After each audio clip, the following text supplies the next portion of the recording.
is no Joe Biden. Executed in 2020, Biden clones, doubles, and robotic engineered soulless, mindless entities are what you see. Democrats don't know the difference. I'm reading from a post on Truth Social from a little-known user with fewer than 1,000 followers. He was retruthed, that's what we say on that social media site, by the President of the United States over the weekend, raising some questions. Does Trump believe that? Now, since he's taken office, Trump has suggested that the former president wasn't fully in control of his administration.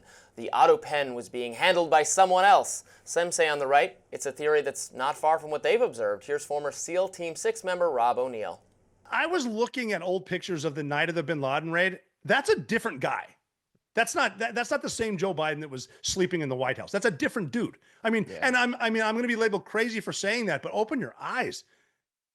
So President Trump didn't give any clear reasoning for reposting, nor did he give any clear commentary on it. But some on the left are saying that a repost means a full endorsement from the president and it's grounds for removal. Here's Keith Olbermann, host of the Countdown podcast. No, this was not simply the repost from some other lunatic on Truth Social. He changed the original post. This is a Trump post claiming this about Joe Biden. Is he, in fact, crazy enough to believe that Joe Biden was cloned, executed, and turned to a robot? Or is he just crazy enough to believe that somebody else will believe that? What's the difference? His mind has jumped the shark. Get out the men with the butterfly nets. Keith, my bestie. Keith Olbermann has a real affection for this show and for me personally. He's called on me to be fired many times. I enjoy listening to him because he is so delightfully unhinged. I thought we settled this. Retweets, retruths are not endorsements. Are they? Come on, yeah. People put that at the top of their profile, but that's like a scapegoat. Like I go down and I favorite when I favorite something, when I heart it, that's so I can save it, so I can find it later to engage with it. It doesn't mean that you liked it. No, it doesn't mean I like it. It means I gotta, because then it goes in a separate tab where it shows your likes, so that you can go and see. He didn't like it. So why don't you teach the president how to like something? That's the problem. He literally uses social media like somebody's. We bring this up. I'm always saying grandpa, but I'm saying it because the way my grandmother uses Instagram is the same way. I don't even want to make this comparison. She's going to get mad at me. Yeah. Joe Biden is living rent-free in Trump's head. It's like ridiculous. I mean, the clone conversation is like something that people say about, celebrities. Like Jamie Foxx has come up, Avril Lavigne. Avril Lavigne. Yeah, like I know the Avril Lavigne one. Avril Lavigne was replaced. No, come on now, guys. Like it's ridiculous. But I want to be serious for a second because this is coming from an official account that people follow for news and information.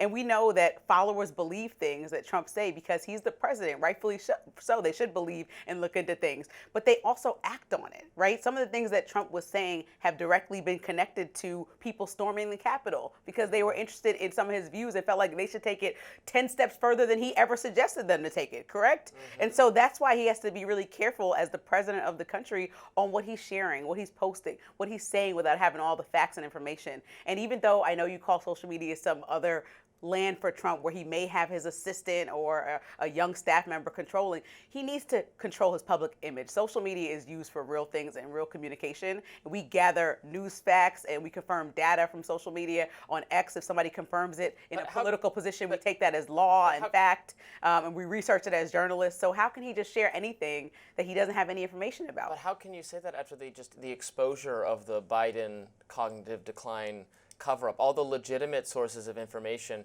were incurious or playing down or not looking into or just republishing the talking points of the White House, saying that no, everything's fine, he's totally fine. We now know that was false, they were lying, or they didn't know, or they looked the other way, or whatever it was. The idea that Joe Biden was out of it in his final years as president is more correct than, obviously I don't think he was replaced by a doppelganger or something like that. He just got really old. It's not a mystery. But the craziest thing you thought about the state Biden was in ended up being basically true. Everybody was like, "Oh my God, he's gone. He's succumbed to some kind of age-related decline." You were saying, "No, that's not true. That's a conspiracy theory. Cheap fake videos. Don't listen to them." All of that. Well, it was true. Well, I think that we saw what has been reported. Are you done with the book now? I'm almost done. Okay, you're almost done with the book. I got Jake Tapper's voice in my ear while I'm getting ready for the morning because I listen to most things on audiobooks. So you know that we understand In the gym the with family Jake in the had morning. directly the most, I guess, responsibility in protecting and shielding Biden from even top Democrats. So it wasn't some huge thing that Democrats were just tweeting what Joe Biden's team were saying. They were trusting that their president was telling the truth. Now, his family protected him in a way that wasn't correct. But I mean, the same thing for the president. This feels a little bit unhinged. We talk about, what's not appropriate and what's a cognitive decline. Well, tweeting out random conspiracy theories is starting to go down that path of like, are you fit to lead? That could open up that conversation. Like, we need to make sure that we're at least telling the truth. I don't correct? know how we can say that He shouldn't even Trump have is time not for fit this. to lead when Biden really wasn't fit to lead, and nobody wanted to invoke that What's conversation. better, somebody I can't who's believe getting they continue- extremely old and can't lead, or somebody who's unhinged and sending out conspiracy theories and can't lead? I didn't have any confidence. Between Biden and Trump, you can't tell me in December of last year that if there's a call that comes in the middle of the night from Zelensky or from Taiwan or from Netanyahu or Iran wants a deal, they got to talk right now. Tensions are big between Israel and Iran. Emergency, 3 a.m. phone call. You wanted Biden taking that call instead of Trump? No way, no how. And it has nothing to do with their ideologies or what I agree with them or not. There's no way I would be confident. Some people in felt that taking Biden call over was Trump. a safer option when Trump. Not Trump for the might 3 a.m. call. but Not Trump- for the 3 a.m. Yeah, call. at 3 a.m. Trump might press the right Biden button would because know. he's a knee-jerk reactionist. Biden would know who he's talking to. Okay, well, but both are not great for me. I Wow. want somebody young and sprightly and excited to lead with confidence. Well, I didn't vote for either of them, incline. but- Okay, next up on Rising, an interview with Elon Musk got a bit awkward after the interviewer asked him about certain Trump administration policies.